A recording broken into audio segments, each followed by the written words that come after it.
तो इस पार्ट की शुरुआत वहीं से होती है जहां लीजियन की बहन जाविन को उसकी टीम में आने को कहती है, पर लीजियन इस पर मना करते हुए कहता है कि नहीं, जाविन मेरा बंदा है और तुम इसे अपने टीम में ज्वाइन नहीं करा सकती। जिसके बाद ये अपना ठरकपन दिखाते हुए कहता है कि तुम्हें क्या लगता है कि इस तरीके की खूबसूरत लड़कियों को लाकर तुम किसी को भी अपने टीम में ज्वाइन करा सकती हो। तो इस पर जाविन इसे देखते हुए कहता है कि पर तुम्हें देखकर तो कुछ और ही लगता है। इसके बाद जाविन लीजियन की बहन को मना करते हुए कहता है कि मुझे माफ कर देना, मैंने लीजियन को पहले ही वादा कर दिया है कि मैं उसकी ही टीम में ज्वाइन होऊंगा। जुआन इस पर कहती है कि ठीक है, उम्मीद है कि तुम्हारा ये न्यू क्लब हमारी मिशन करने में हमारी मदद करेगा। और इतना कहने के बाद जुआन और इसकी सारी दोस्त यहाँ से जाने लगती है। अब इस बात को सुनकर लीजियन यहाँ पर हंसते हुए अपनी बहन से कहता है कि जरूर हम तुम्हारी मदद जरूर करेंगे। अब लीजियन उन लड़कियों को जाते हुए देखकर जाविन की लेते हुए कहता है कि जाविन, मुझे लगता है कि तुमने एक ग्रेट चांस को मिस कर दिया है। पर जाविन यहाँ पर सीरियस होते हुए कहता है कि मजाक करना बंद करो, क्या तुमने ये नहीं कहा था कि हमें हमारा एक न्यू क्लब क्रिएट करना है? तो आखिर तुम यहाँ पर ऐसे क्यों बैठे हो? तुमने अभी तक किसी को भी अपने क्लब में क्यों नहीं लिया? अगर हमने जल्दी नहीं की तो सभी फ्रेशमेन दूसरे क्लब में ज्वाइन हो जाएंगे, जिसके बाद हमें हमारे क्लब के लिए मेंबर ढूंढना काफी ज्यादा मुश्किल हो जाएगा। तो लीजियन इसकी बात सुनते हुए कहता है कि कोई बात नहीं, क्योंकि अभी हमारे पास कोई भी चॉइस नहीं है। अगर हम लोगों को एक नया क्लब क्रिएट करना है तो उसके लिए हमें कॉलेज के शुरू होने के 1 महीने बाद का वेट करना होगा और साथ ही हमारे क्लब में 5 मेंबर होने चाहिए, जिसके बाद ही हम मेंबरशिप के लिए अप्लाई कर सकते हैं। और सच बताओ तो अभी हमारे पास कोई भी क्वालिफिकेशन नहीं है कि हम अपना क्लब क्रिएट कर सके, और ऊपर से अभी तो सिर्फ हम 2 हैं, जबकि हमें क्लब को स्टार्ट करने के लिए 3 मेंबर की और जरूरत होगी। तो इस बात को सुनकर जाविन कहता है कि अगर ऐसा है तो आखिर हम यहाँ पर क्यों आए हैं? तो इस पर लीजियन हंसते हुए कहता है कि आखिर तुम्हें क्या लगता है, ऑफ कोर्स हम यहाँ पर सुंदर सुंदर लड़कियों को देखने के लिए आए हैं। अब इस बात को सुनकर जाविन लीजियन के कॉलर को पकड़ते हुए कहता है कि आखिर तुम ये क्या बकवास कर रहे हो? ये दोनों ये सब कांड कर ही रहे होते कि तभी यहाँ पर एक लड़की आती है और ये यहाँ पर आते ही कहती है कि जाविन। अब जाविन जैसे ही उधर देखता है, ये देखता है कि ये दोनों इसके पुराने क्लासमेट हैं। तभी रियोक्सी जाविन से कहती है कि काफी लंबा समय हो गया है हम लोगों के मिले हुए। जाविन इन दोनों को देखते हुए कहता है कि तुम लोग भी सनसेट यूनिवर्सिटी में ज्वाइन हो गए हो, क्या इत्तेफाक है? तभी लीजियन रियोक्सी को देखते हुए कहता है कि आखिर ये प्रीटी लड़की कौन है? तो जाविन इसे बताते हुए कहता है कि ये भी उसी हाई स्कूल से है जिस हाई स्कूल से हम लोग आए हैं। इस बात को सुनकर लीजियन जाविन के कान में धीरे से कहता है कि क्या सच में उसी स्कूल से जिस स्कूल से हम लोग आए हैं? पर आखिर मैं इसे क्यों नहीं जानता? इस बात को सुनकर जाविन इसे गुस्से से कहता है कि ये इसीलिए क्योंकि तुम स्कूल काफी ज्यादा कम आते थे। इसके बाद लीजियन रियोक्सी पर चांस मारते हुए कहता है कि सच में तुम काफी ज्यादा सुंदर हो, मैं और जाविन मिलकर एक क्लब को फॉर्म करने वाले हैं, तो क्या तुम उसके अंदर हमारे साथ ज्वाइन होना चाहोगी? इस पर रियोक्सी से कहती है कि हाँ, क्यों नहीं। इस बात को सुनकर जाविन अपने मन में कहता है कि क्या इसने तो तुरंत ही जवाब दे दिया। तभी लीजियन इसे घबराते हुए कहता है लेकिन इसमें एक दिक्कत है, अगर हमें एक न्यू क्लब को बनाना है तो उसके लिए हमें 1 महीने तक रुकना पड़ेगा, तो क्या तब तक तुम उसके लिए वेट कर सकती हो? रियोक्सी इस पर बोलती है कि कोई बात नहीं, मैं तब तक वेट कर लूंगी। जिसके बाद ये जाविन के पास जाने लगती है और जाविन के पास पहुंचते ही उससे माफी मांगते हुए कहते हैं कि जाविन, मुझे एंट्रेंस एग्जाम के लिए माफ कर देना, मैं एंट्रेंस एग्जाम के लिए दिल से शर्मिंदा हूँ, हो सके तो मुझे माफ कर देना। अगर तुम मेरी वजह से एंट्रेंस एग्जाम में पार्टिसिपेट नहीं कर पाते तो शायद मैं खुद को माफ नहीं कर पाती। अब ये देखकर लीजियन समझ जाता है कि ये लड़की सनसेट कॉलेज में जाविन की वजह से आई है। तो जाविन इस पर कहता है कि तुम चिंता मत करो, मैं वैसे भी तुम पर ब्लेम नहीं डाल रहा, उस वक्त सिचुएशन ही ऐसी थी। इस बात को सुनते ही कि जाविन ने इन्हें माफ कर दिया है, जियान बाव हंसते हुए कहता है कि हाँ, उस वक्त हमें फोर्स किया गया था, पर अब मैं इस चीज का प्रॉमिस करता हूँ कि चाहे कुछ भी हो जाए वैसा आगे कभी नहीं होगा। तो इसके बाद लीजियन कहता है तो ठीक है, अगर हम सब के सब एक दूसरे को जानते हैं तो सभी के सभी यहीं पर रुक जाओ, अभी ज्यादा समय नहीं हुआ है, तो हम लोगों को चलकर फर्स्ट एग्जाम कॉम्बैक्ट के लिए तैयार हो जाना चाहिए। जाविन इस बात को सुनकर हैरान हो जाता है और बोलता है कि क्या पहले दिन ही कॉम्बैक्ट टेस्ट, क्या हम बुद्धा सिटी नहीं जाने वाले थे? तो लीजियन इस पर कहता है कि बिल्कुल भी नहीं, बुद्धा सिटी में कुछ नई डिस्कवरीज हुए हैं और वहाँ पर कई सारी ऐसी चीजें हैं जिसके बारे में किसी को भी नहीं पता, तो इसीलिए कॉलेज वालों ने अभी न्यू स्टूडेंट को जाने से वहाँ पर मना कर दिया है। तभी रियोक्सी आगे आते हुए कहती है तो ठीक है, हम लोग कॉम्बैक्ट टेस्ट देने के लिए ही चलते हैं। कॉम्बैक्ट टेस्ट को पास करने के लिए हमें स्कूल के 4 डायमेंशनल एरिया में से किसी एक में जाकर मॉन्स्टर को मारना होगा और हम वहाँ पर जितने ज्यादा मॉन्स्टर को मारेंगे उतना ही ज्यादा हमारे पास हाई पॉइंट होगा। जाविन रियोक्सी की बात सुनकर बहुत ही ज्यादा हैरान हो जाता है। ये यहाँ पर हैरान होते हुए बोलता है कि आखिर तुम्हें कॉलेज के बारे में इतनी सारी चीजें कैसे पता है? जाविन के इस बात को सुनकर रियोक्सी भी यहाँ पर बहुत ही ज्यादा हैरान होती है और और ये कहती है कि क्या तुमने कभी भी स्कूल के डायमेंशनल फॉर्म को इस्तेमाल नहीं किया।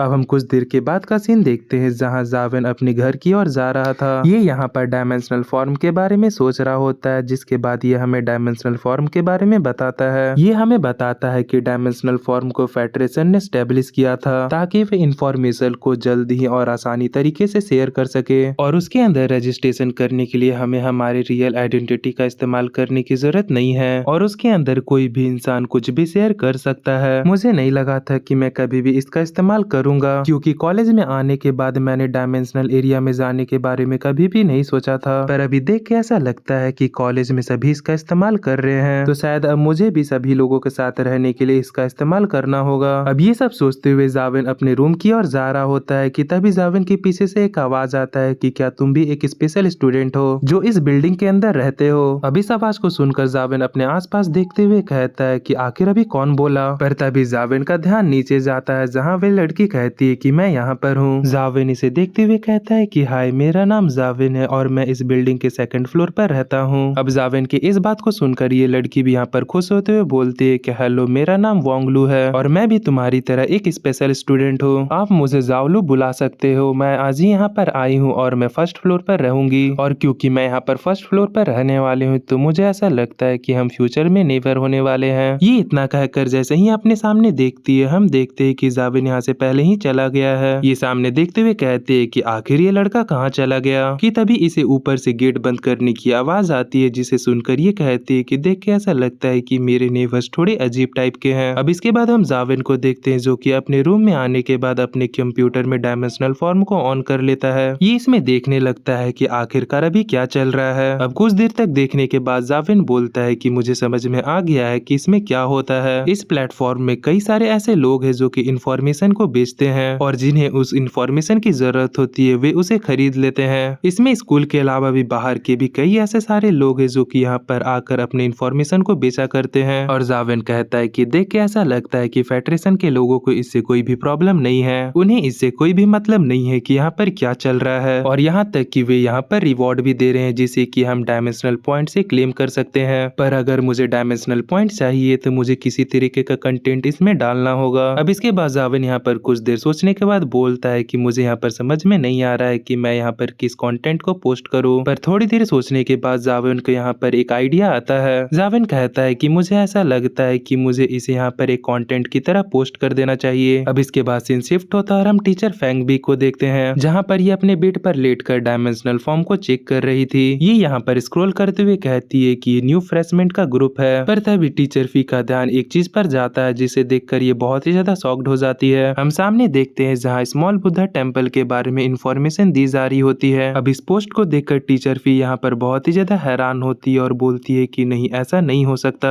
आखिर ऐसा कौन बंदा है जिसे कि स्मॉल बुद्धा टेम्पल के बारे में पता है। स्मॉल बुद्धा टेम्पल एक ऐसी जगह पर है जो जगह पूरी तरीके से रिस्ट्रिक्टेड है और इसकी पूरी इंफॉर्मेशन पूरी तरीके से सीक्रेट है, और इसके अलावा यहाँ पर कई सारे ऐसे टीचर है जिनको इनका नाम भी नहीं पता है। और ये यहाँ पर हेजिटेट करते हुए बोलती है कि जिसने भी इस पोस्ट को डाली है उसने अभी अभी डायमेंशनल फॉर्म में रजिस्टर किया है। ये अपने पहले ही पोस्ट में 20,000 पॉइंट मांग रहा है। कहीं ऐसा तो नहीं ना है कि ये पोस्ट फेक है और ये एक फेक अकाउंट है जिसे कि लोगों को स्कैम करने के लिए बनाया गया है। पर फिर ये बोलती है कि पर ऐसा भी तो हो सकता है कि इस अकाउंट को सच में स्मॉल बुद्धा टेम्पल के बारे में पता हो। क्या मुझे इसके ऊपर भरोसा करना चाहिए? क्योंकि अगर ये इन्फॉर्मेशन सही निकलती है तो मिलिट्री को इससे काफी ज्यादा फायदा होगा। जिसके बाद यहाँ पर थोड़ा हेजिटेट करते हुए इसे परचेस कर लेती है। अब परचेस करते ही इसके सामने एक पैनल आता है जहाँ पर लिखा हुआ था कि हार्ट मेडिटेशन को यूज करो। ये टीचर इसे पढ़ते हुए कहती है कि हार्ट मेडिटेशन देख के ऐसा लगता है कि ये किसी तरीके का इमोर्टल एसेस एनर्जी आर्ट है। भले ही ये फ्री है पर यहाँ पर ऐसा कोई नहीं है जो कि इसे प्रैक्टिस कर रहा हो। आखिरकार मुझे ऐसा क्यों लग रहा है कि मैं एक बेवकूफ हूँ और मेरे साथ स्कैम हो गया है। अब इसके बाद सीन शिफ्ट होता है और हम जावेन को देखते हैं जहाँ वे एंशिएंट सिटी में स्केलेटन नाइट के साथ लड़ रहा था। हम सिल्वर फ्लाई एंट को देखते हैं जो कि स्केलेटन नाइट पर हमला करने के लिए आगे बढ़ रहा था कि तभी ये स्केलेटन नाइट सिल्वर फ्लाई एंट पर हमला कर देता है जिससे कि सिल्वर फ्लाई एंट ऊपर उड़कर बच जाता है और फिर यहाँ से गायब हो जाता है। अब इसी ये स्केलेटन नाइट यहाँ पर कंफ्यूज हो जाता है जिसके बाद ये सिल्वर फ्लाई एंट को इधर उधर ढूंढने लगता है। पर तभी सिल्वर फ्लाई एंट अचानक से इसके सर के ऊपर आकर इस पर हमला कर देती है। ये अपने पॉइजनस नीडल से इसके स्कल को डिस्ट्रॉय कर देती है। अब इस स्केलेटन नाइट के खत्म होते ही जावेन को एक कंपेनियन बेस्ड एग मिलता मिलता है, जिसे जाविन अपने हाथ में लेते हुए कहता है कि फाइनली इतने लंबे समय बाद मुझे एक कंपेनियन बीस्ट एग मिल ही गया। इसके बाद ये तुरंत ही इस एग को सिल्वर फ्लाई एंट को खिला देता है, पर इस एग को खाने के बाद सिल्वर फ्लाई एंट में कोई भी चेंजेस नहीं आता, जिसे देखते हुए जाविन कहता है कि तुम ऐसे ही सिर्फ खाओ मत, जल्दी से बड़ी हो जाओ। इसके बाद जाविन अपने सिल्वर फ्लाई एंट के पास जाते हुए कहता है कि मुझे लगता है कि इस स्केलेटन नाइट से मेरे सिल्वर फ्लाई एंट को ज्यादा फायदा नहीं होगा,